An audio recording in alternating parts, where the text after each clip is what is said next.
right up to the sky.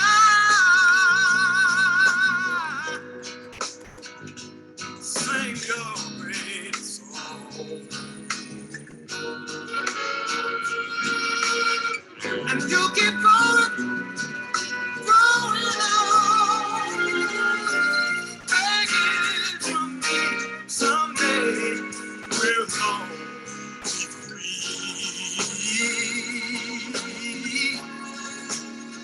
Hey, just wait and see, someday we'll all be free, yeah.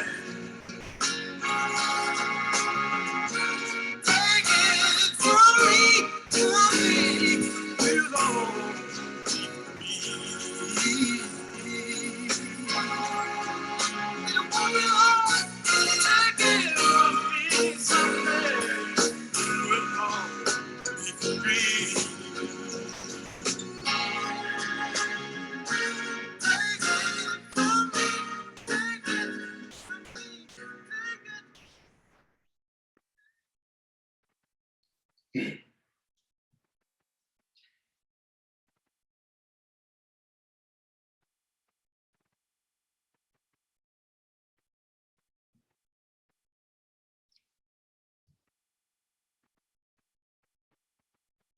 Hi, everyone. Welcome back.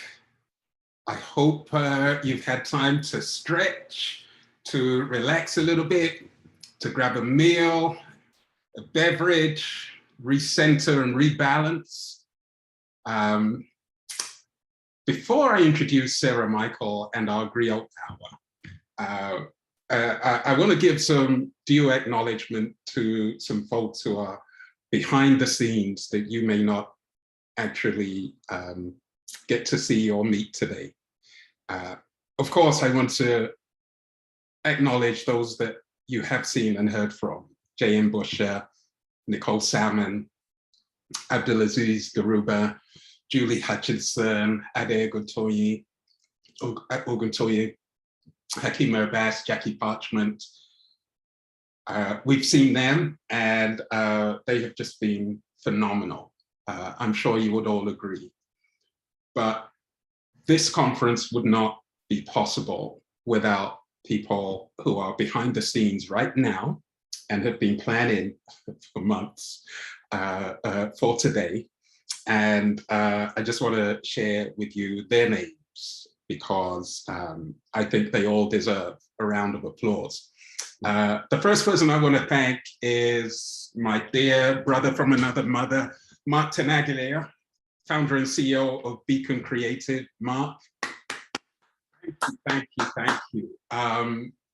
Your creative work on our program and all the design specifications of what has branded today is entirely down to you. And Mark, I love you, brother, because you are always there for me. I don't know, you're just special. And I just want to say thank you from the bottom of my heart to you for always just being brilliant, a brilliant friend and a brilliant brother. I want to thank Dilani Wijesekera. Dilani, forgive me for butchering your surname, but I have love for you as well, Dilani, because you really helped to frame and shape our Black Economic Empowerment panel, particularly through the lens of the Baobab Foundation. And I thank you for just being spontaneous in making introductions to people in your network. And there was no end to what you did to make that panel a success. And I just want to thank you, my sister, really, really thank you. I want to thank the agency family, Tracy Deans, Audrey Zores, Brenda Maynard, who are behind the scenes and managing tech that I know nothing about. Like, you know, everything from the transitions to making sure that today would be fluid with minimal hiccups. Tracy, Audrey, and Brenda, I want to acknowledge you. and salute you as my agency family crew. Thank you so much. Brock Warner. Brock, I know many people on this call know Brock. He's a phenomenal person. No question about that. But Brock actually also has been instrumental in helping us get the word out there through our social media channels. So Brock, thank you. You will have seen me, folks, wearing the Giving Black t-shirts. And right now I'm flossing my Nigerian attire. And I just felt, listen, you're not a Nigerian unless you wear 3 different forms of clothing to a celebration. So this is item number 2 of what's intended to be 3 different costumes you're going to see me in, repping Nigeria, repping Africa, repping Black people, and repping the diaspora. But I want to thank Jules Olson, who designed our Giving Black t-shirts. And Jules, thank you. You were rapid. That's all I'm going to say. Rapid, and thank you for delivering to us these glorious t-shirts that kind of capture the sentiment of today, Giving Black, plain and simple.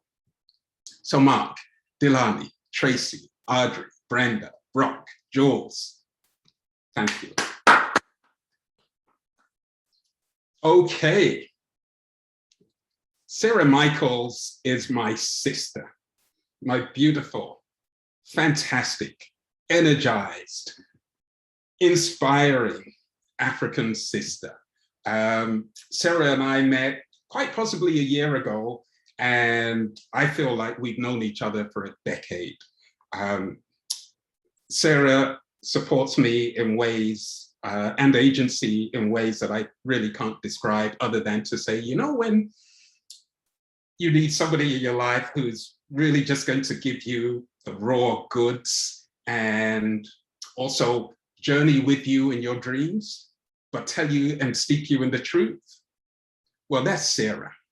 And she's a very special woman to me. And I'm so delighted that when I asked her to lead our Griot Hour, she agreed. Sarah is a peace builder. She's a mother. She's phenomenal. She's a force. And I thank her and thank you so much, Sarah, for leading our Griot Hour. What is the Griot Hour? The griots in the African tradition were the people who were entrusted with the Sankofa legacy, the act of looking back and bringing our stories forward so that the next generation may look back and bring their stories forward for their generation and generations to come. So what we intend to do here during the Griot Hour is to bring these stories into Sankofa, to bring these stories back. And they are going to be the stories of Black people who have been engaged in philanthropy. So Sarah, without much ado, thank you for being our host in the Griot Hour. And I'm going to hand over to you. Oh my gosh, Mide, if I could get an introduction like that all the time. My toddler certainly does not think all these great things of me. Hopefully one day he will. But everybody, it is my absolute delight to be here in solidarity with my Black sisters and brothers, those that identify as African, those who identify as non-African, those who currently hail from the continent, and those who live in the diaspora. It's my delight to welcome you to Griot Storytelling Hour. I was going to ask everybody what, or do sort of a question on what or who is a griot, but Mide preempted me. So unless actually you'd like to share your experience with griot or famous griots, and if anybody would like to define it or share their own experience in the chat box, that would be lovely. As Mide mentioned, a griot is a storyteller in the West African tradition. Griots were not only storytellers, they were singers, musicians, poets, advisors, diplomats. They were tradition bearers. A recent famous griot, Alhaji Papa Suso, shares that the duty of the griot in African society is very important because they tell the people who they are, where they came from, and where they're supposed to head to. Now, earlier, one of the panelists mentioned the importance of our ancestors, and we also spoke about, how do our youth engage with this work of liberation, empowerment, solidarity, centering, and Griot is right at the heart of all that. The honoring the work and the stories of our ancestors, bringing it to mind to motivate us to do the work that needs to be done now and to model and to educate generations. So this is a very tall order for our time today, but we do ask you to partake in this beautiful tradition and share your own stories. I'm only a space holder today. So what I would encourage you to do is to share the stories of your family members, friends, about Black philanthropy in its rawest and broadest form. The giving of time, talent, treasure, however that might look like. We welcome all stories, ones that you've experienced, ones that you have heard about, that relate to individual generosity, to community work and care, or large-scale commitment to social change. So we already have a few people lined up, and I ask that you indicate, and if anybody else would like to share their story, I ask that you indicate that you have a story by raising your hand, and I will be attentive just to the participants today, or to indicate in the chat box that you have a story to share. Considering we only have 35 minutes now, I'll ask people to keep their stories to 5 to 7 minutes. Just be mindful of what it is you would like to share. In order to give space to as many people who would like to share, please be conscious of the time. I hate cutting people off, but so I would just ask that you just be conscious of what you would like to share. So I will share my own story if there are any spaces to fill, but right away I'm going to call on Mukami Marete. I hope I said your name right, Mukami, to share the first story today. And Mukami, you can go live. Great, thank you everyone. Thank you so much, Sarah, for this chance to give my story. My name is Mukami Marete. I do not know how to get on video. I can't see my video, so I'll just keep talking. Yes, so I am one executive director for a fund, a co-executive director for a fund called Uhai Ishri. Uhai in Swahili means health, but it's also an acronym. We use it as an acronym for Ujinsia, which means gender and sexuality, Haki, which means rights, Afya, which means health, and Imani, which means faith. Uhai Ishri. Ishri is the East Africa Sexual Health and Rights Initiative. Uhai is an LGBT and sex worker fund that we are a participatory fund, one of the first in Africa. We were founded in 2009, but the story of Uhai begins way before that. We in around 2006, 2007, a group of activists from 5 East African countries came together and were discussing around just the kind of activism, that was going on in the region, supported by sex workers and LGBTI activists, and funding that was coming into the region. And there was a disconnect in terms of the type of funding that was coming and what it is that activists on the ground were looking to get funded for. And so there were conversations that started around what would it look like if there was an activist fund that is located within the LGBT and sex worker movements in the continent, within our region, resourcing in a participatory way, in an activist-led way. And that's where the journey the journey of Uhai started. And we eventually started making grants in 2009. So we are 11 years now. Why is it when we describe ourselves as activists and indigenous to the region? And we say this because we are of and from and located within the communities that we serve. That means that our staff members, our board, and the committees, the various decision-making committees within the organization are all drawn from the movements that we support. And so the expertise and the knowledge of our constituencies is what drives our funding and our investments. So when we say we are an activist fund, it is because we prioritize our communities, enabling agency and voice, and ensure funding decisions are driven by our constituencies and who are on the ground and who are the people who are living the lived realities of our struggles.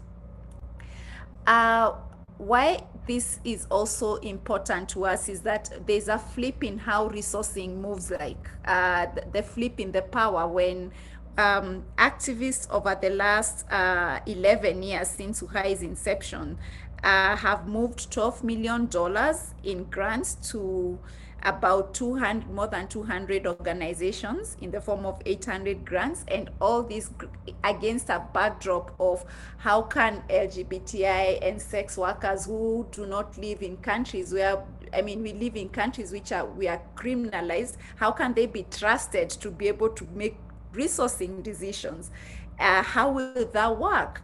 But we have seen over and over again the growth of the movement with just what it means, the power the power that is brought around by the people who actually live the lived realities of the struggle, being the people then who make decisions around how resourcing gets done. And that's very key to how it is that we work. Why is it that it's important that we show that and we lead the way in terms of the creation of other activists funds like ours? I think in the session that was earlier on, there were discussions around scarcity mentality, around why, and this is something that is not new to us. We have been asked as Uhai working in the Eastern African region, why rather than have another LGBT and sex worker fund in Southern Africa or Western Africa, why can't you go work there? And we're like, no, we are not West Africans, we are Eastern Africans, but we will support the formation of activist funds like ours in these regions, because we believe that we believe in this way of moving resources, but we also believe that when our communities across the continent, our movements are growing across the continent, then we are all winning and we are all getting the liberation and the pushback against patriarchy that we as a feminist fund work around. These conversations are today around Black philanthropy are important to us, even in terms of our funder advocacy and philanthropic advocacy, because of the narrative around who makes decisions in resourcing. What kind of resources do we as LGBT and sex workers in Eastern Africa possess? Are we always disabusing the concept of us being as the receivers and to a place of, no, actually we have the agency to determine what needs to get done, and whether or not before the money came we were organizing, we are still organizing. So the money then becomes a tool that adds to our liberation. So these then conversations become very important to us, and how do we then link with other Black philanthropies in shaping what good practice looks like when we talk about agency of communities, even within even as funders and as philanthropies. Um, yeah, I think I might be almost going over my time, so I will stop here. And thank you so much for allowing me to share with you what Black philanthropy and means to us as far as the Eastern African region is concerned, and as far as LGBT and sex workers in Eastern Africa are concerned. We have flipped the power, and we have seen what that looks like for our movement. Thank you so much, Mukami, and you were right on the mark. And I'm just so delighted that you shared your story and the activism and the power that you hold and have always held, right? And it's a matter of recognizing the different forms of power, right? And money, as you say, is only a tool, but the activism, the engagement, the leadership, the networking. Has all been there, and it's just a matter of recognizing and honor it. And in your context, an extra delicate context, with a community that is criminalized and discriminated against in the continent itself. So again, thank you so much, and for sharing your experience and for sharing your work. And if you're comfortable, please share any information about your organization in the chat box. I am sure many people would be quite interested to learn more about the work that you do. So with that, I will go on to our second griot this hour, Marie-Hélène Bouhan. And I hope I said your last name correctly, Marie-Hélène.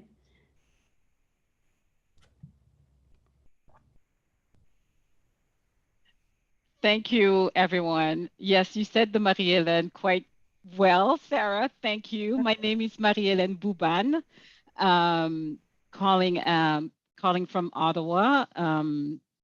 But the story is about what happened in Senegal, which is my home country.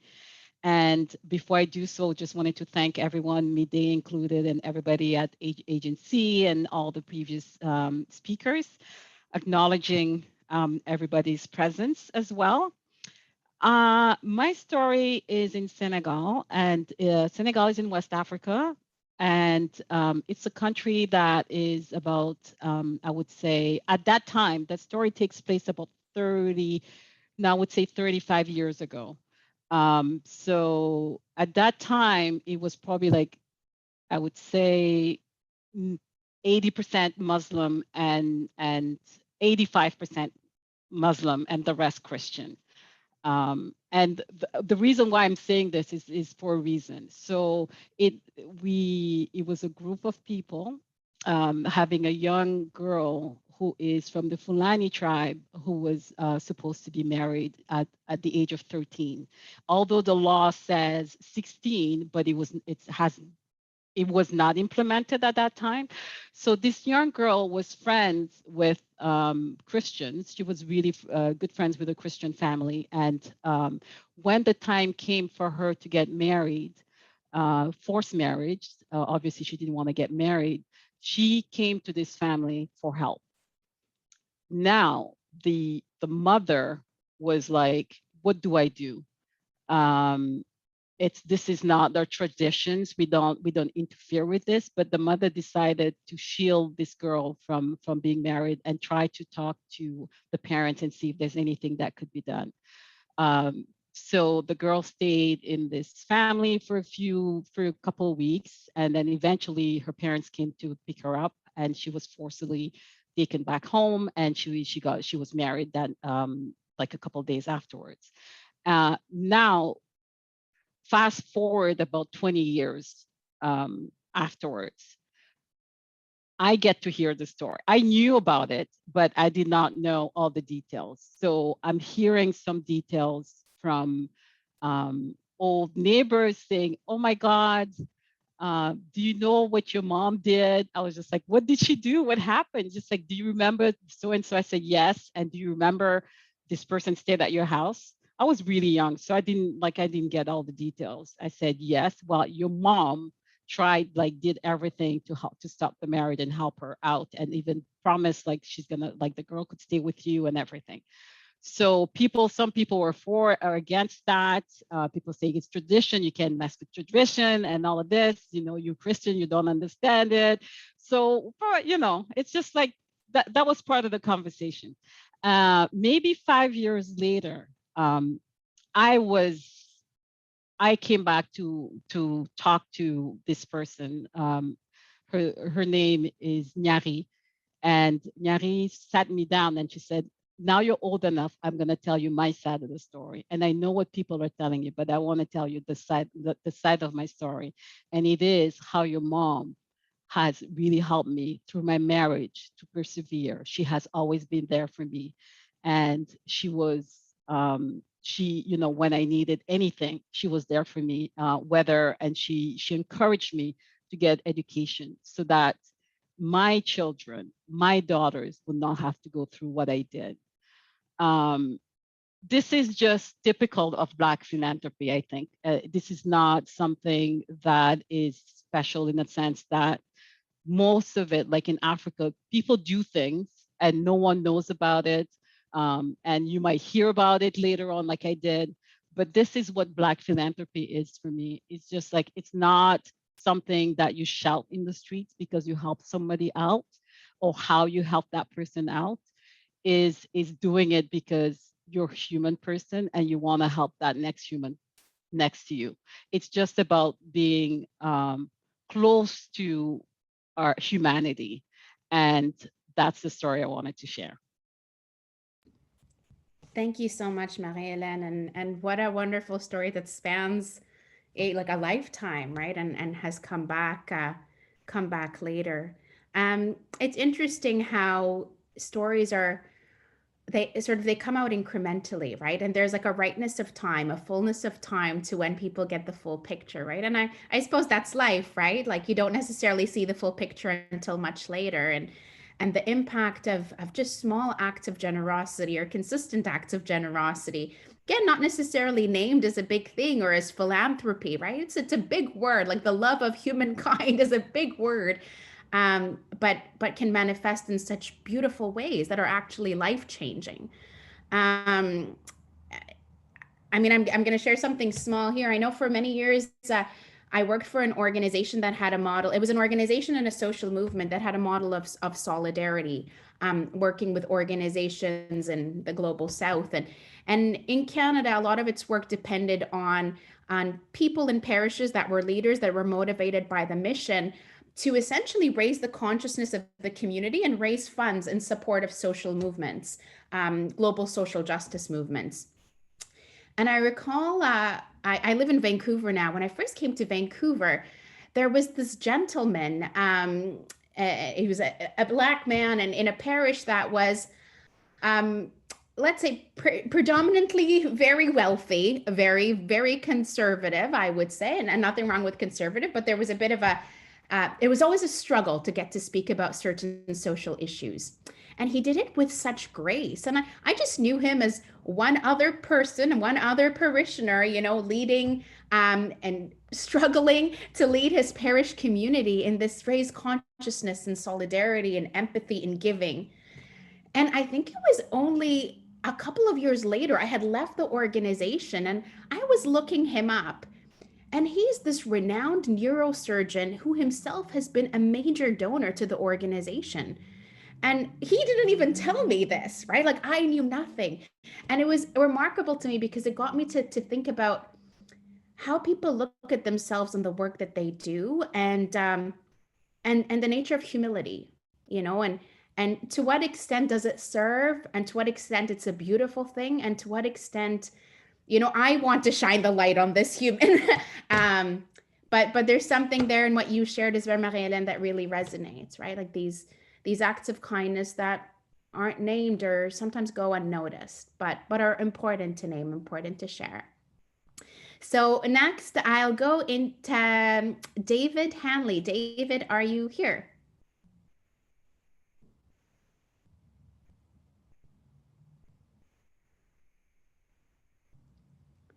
Take a minute for the unmuting to happen.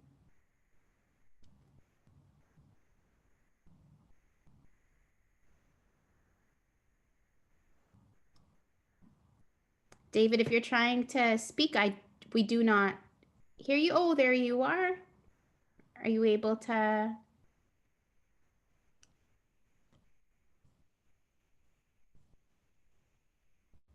share now?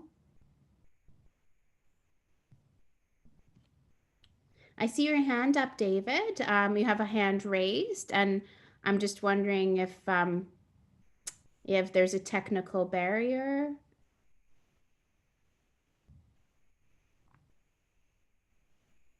Okay. Wonderful. So another person who had indicated they wanted to share was Siloka Molago. Siloka, are you with us today?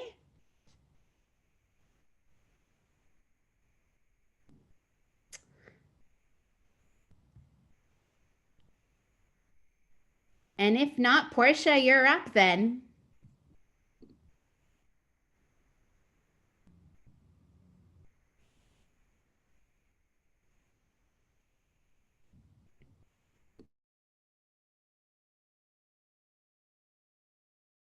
Wonderful. Portia, it's all yours. So you can unmute yourself and go ahead. Okay, hey y'all, it's Portia and I am talking from Kigali, Rwanda. I work here with an organization called Amahora Human Respect, and our main area is human rights advocacy. I wanted to talk a bit about the concept of philanthropy from what I've read about it, and then actually what I was doing before I read about it. So my maternal grandmother left me an inheritance. At that time, before she died, I was telling her how much I loved Africa because I was very much reading about Africa in my undergraduate years, and flew her up to where I was studying and was talking to her as you do talk to your grandmother, and was telling her about Africa and how much I love it and I want to go there. So I don't know what the decision was that she left me the inheritance, yet she did. If I go into the context of the United States of America, and most Black people in the United States of America, given the systemic racism, classism, sexism, for example, it is rare, and this is also not just theory, it's actual facts because I did study this. It's rare to have Black Americans in Africa working, and I would arguably say even globally. My concentration has been on Africa. So if my grandmother hadn't left me that inheritance, I dare say I may not have went to Africa when I went to Africa. So from that money, I did a couple of things. Paid off my debt, buried my grandmother. Also, after burying my grandmother, buried my aunt. And I know this is quite personal information. Philanthropy is personal, my perspective. And then the rest of that money, I used it to go to Africa, and with the community in Ghana, which was my second African country I went to, after consulting with the community, we agreed upon a library. And another community, because we're talking about communities, very distinct, different communities, the second community agreed upon computers and, let's say, I want to say educational gifts, additional educational gifts. So that is when I didn't even read about philanthropy. So I kept trying to figure out, why did I want to give? Is it kind of that systemic racism, classism, sexism that says we in the United States of America, and I'm saying we in the terms of that context, are giving to Africa. So North America gives, it doesn't receive, it only does the giving. Where did that come from? And as I have really kind of kept asking myself this question over the years, I think that it is something that I learned from my maternal grandmother. My mother died when I was 4, and my father, we were estranged as I was growing up. And I saw my grandmother be a philanthropist in so many ways: cooking food, advising people. Remember, I was living with her, so absorbing this: cooking food, advising people, serving in different community fields, and also working and doing all of this as the sole matriarch in our family, in a context, in a country where, again, there's systematic racism, classism, sexism, for example. So I think I learned the practice of philanthropy from my maternal grandmother. And so when I went to Africa, even though obviously I had a lot of, to deal with a lot of my own biases, when I went to Africa, it was natural that the money that I had then, that I would share it. So over the years, what happened is African communities would come to me and ask me to be a fundraiser. That's what I do. And I resisted that so much because me, Portia, I heard a speaker, Ade, say earlier, about the community. So Ubuntu. And I know that Ubuntu gets passed along because if you look in the context of Africa, LGBTQI communities and gender diverse persons are excluded from that Ubuntu when we look at the laws, the current laws in most African countries.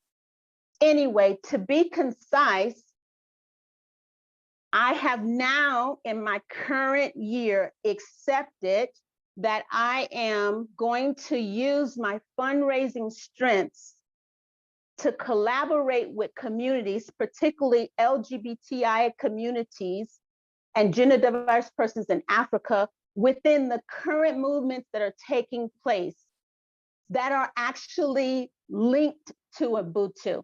And of course, there's that controversy that, oh, it's not our culture and all of that. So then my rebuttal is humanity is African culture.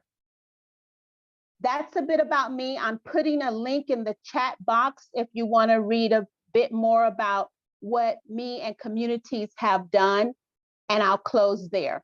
Thank y'all so much. The phrase of the century, I'm on mute. Thanks so much, Portia. This was, it was lovely. And it's really important to bring the personal. I think part of the colonial legacy is to compartmentalize people in ways that are not natural. I find my own interpretation, and to cease to see people as holistic, integrated humans, spiritual, social, emotional, communal, intellectual, physical. So thank you for bringing in your heritage, to honor the work of your grandmother, your own personal relationship to philanthropy and what you're doing now, and challenging what Ubuntu has looked like in practice for marginalized communities on the continent. So thank you for that. So now we'll go to Petra. Petra, are you ready? Hi, everyone. Hi, this is Petra. I'm from Montreal originally, but I live currently in Abu Dhabi. So thanks, Sarah, and everyone for giving me this chance to speak a little bit on philanthropy from a personal perspective. So I'd like to talk about my dad, my late father, Sherwin Jeffrey Laptiste, who was born and raised in Trinidad. And without knowing that it was philanthropy, when I look back at it, it was philanthropy. Basically, he was a strong member of his congregation, his church congregation in Montreal. And me and my brothers, we were, he would take us to church every Sunday from, at a young age up until we were like teenagers or so. And pretty much every Sunday, he would give lifts to one or two of the elderly congregation members. And it wasn't that they asked for help. They didn't ask for a lift or whatever, but it was always my dad who would just extend this invitation. And especially in the wintertime, you know how Montreal winters could be for those of you, it could be pretty brutal. But as I look back on things, I realized that that was his way of giving back, not just through his tithes to the church, but that was just a way of showing that this caring, this attitude of taking care of those around you. And I also remember that when my maternal grandparents were alive, my dad had told me and my brothers that he was going to buy my grandfather an armchair, because for whatever reason, he noticed that my grandpa was just not sitting comfortable in his regular chair. So he decided that he would buy him in a chair. So that chair ended up being, you know, my grandpa's favorite chair. And this is not my father's father. This was my mother's father. So in terms of that, that's another personal aspect of philanthropy, of just seeing what's around you, seeing what somebody might want or might need without having them actually ask for it. And he did that. And then towards like going to the present, I've noticed that since I've been living in Abu Dhabi and had the chance to drive, if I'm with friends, you know, I don't mind dropping people off. I don't mind picking them up if they don't have a car, they want to take a taxi somewhere. I'm like, don't take a taxi. If we're going to the same place, I'll come, you know. And at first I didn't think that that was out of the ordinary to do, you know. So, but they've said, oh, you know, people don't do these kinds of things. But, you know, so I look at that as also just kind of a tribute to my father, to the way of giving. So that's it. Thank you. Thanks so much, Petra. And again, these acts of giving that, and I think it happens a lot. We're like, well, this is just what we do. This is what was modeled. This is what my parents and grandparents did. This is what my faith community does. But these acts are special, and they're actually not all too common, right? And I think, Ranu, you had mentioned that philanthropy is so much more than just like monetary giving. There's so many acts of giving, and it's all the same raw material. So thanks, Petra, for sharing the story about your dad and his thoughtfulness towards his father-in-law, right? So and generally towards people in the community. So with that, I want to honor our time, but I hope this tradition and the space for storytelling continues. It's interesting because in the formal philanthropy world, we're asked to produce reports and measure impact and success. And I think actually lately a number of major funders and organizations are starting to realize the importance of story. And yet that's an age-old tradition, and it also in itself is a way to sort of reverse power and highlight in your story what is important, who is important, rather than indicators and metrics, which I suppose are important, for those who are mathematically, statistically, or otherwise inclined. But storytelling is important. And I remember growing up desperately sitting at the feet of my grandmother, asking her to tell me about my family tree, tell me about these people. It's my identity, it's my heritage. And it is what the tradition I have to bear, and the gifts that I need to flow through me come from that heritage. So thank you for participating in this. May we always create space for that in whatever spaces we do navigate. So I'll end quickly with my story and why I come to this. I mean, Mide's introduction of me was so delightful, and to me, it's to stand in solidarity with the work of organizations that create space that hasn't been there before, alarmingly and disappointingly, is I see it as a duty and as a privilege. I mentioned earlier my work with this organization that I was with for almost 7 years, a good number, and their work with global social justice movements. So a lot of my work was to essentially raise awareness about these social justice movements overseas, and it also meant that I sometimes led and participated in what were called solidarity or learning tours, which I really appreciate, to bring Canadians to context where they actually learned what local organizations did in leadership and support of their own struggles.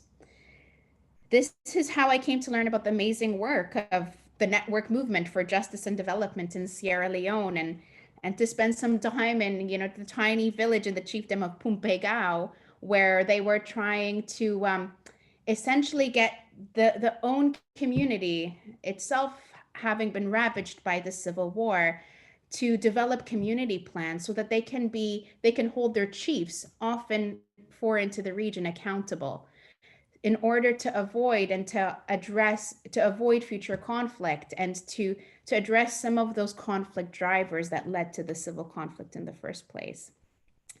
And it was phenomenal to learn, because there's so much to learn, right? And I think that's the joke, right? We think that we are giving in the West. And in fact, the task here is to learn and be in solidarity. This is also how I learned about the work of Okades, which was instrumental in, and it was a church organization in Burkina Faso. And it's interesting what you shared, Marie-Hélène. It's a church organization in a predominantly Muslim country. And yet, like, these church courtyards were turned into the sites where everybody came to receive food aid and agricultural support at the time of the Sahel food crisis in the early 2010s. And they were doing the work. It didn't take us to tell them what needed to be done. We were there to learn. And finally, it's how I learned in Madagascar about the work again of this. I remember the single mayor in this remote community where he got the people, he made sure that people titled their land so that it is not at risk of prospecting and being taken by international corporations for mining. And it was a single man who was just motivated to his community, and engaged in this titling project, which was phenomenal.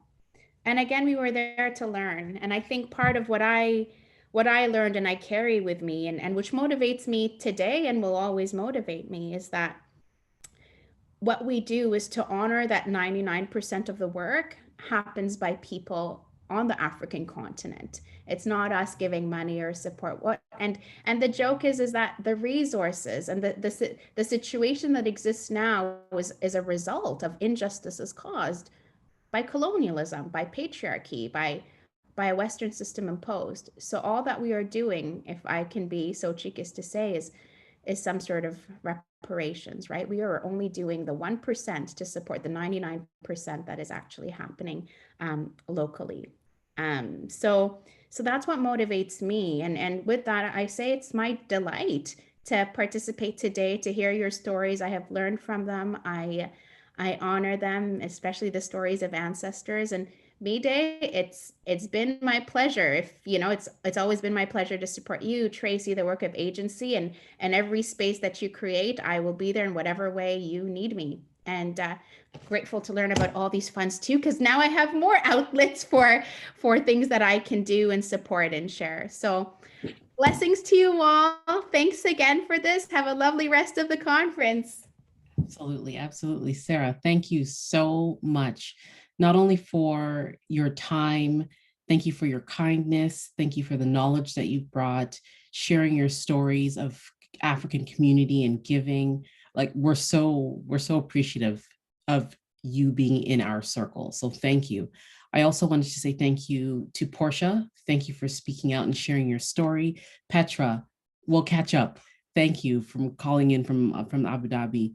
Mukami, thank you for kicking off the hour. We're so happy to have you. David and Saloka, I'm sorry we didn't get a chance to connect with you. Saloka, I don't know if you're still on the line. David, we had some technical difficulties, but we will certainly catch up in the meantime. So thank you very, very much. We are looking forward to the next iteration of our day, our conference. And I also wanted to say thank you to the audience members. The chat box is lively. I'm loving the participation. So thank you so much for continuing to share your thoughts and your comments and your questions. Really, really appreciate that. We're moving into another musical intermission. I think we're all kind of liking that so far. So I'll let Mide come on and introduce a quick session for us. Thank you, Tracy. I really don't have much to say other than to reinforce your thanks to Sarah and our wonderful Griots. Appreciate you in first-person narrative, telling the truth of what philanthropy means to you and how you have engaged in it. And we don't hear enough Black people, people of African descent sharing this story.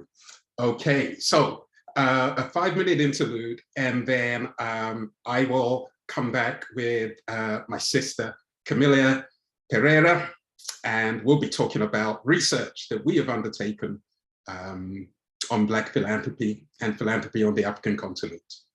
But first, some classical African music from Balake Sissoko.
Yeah.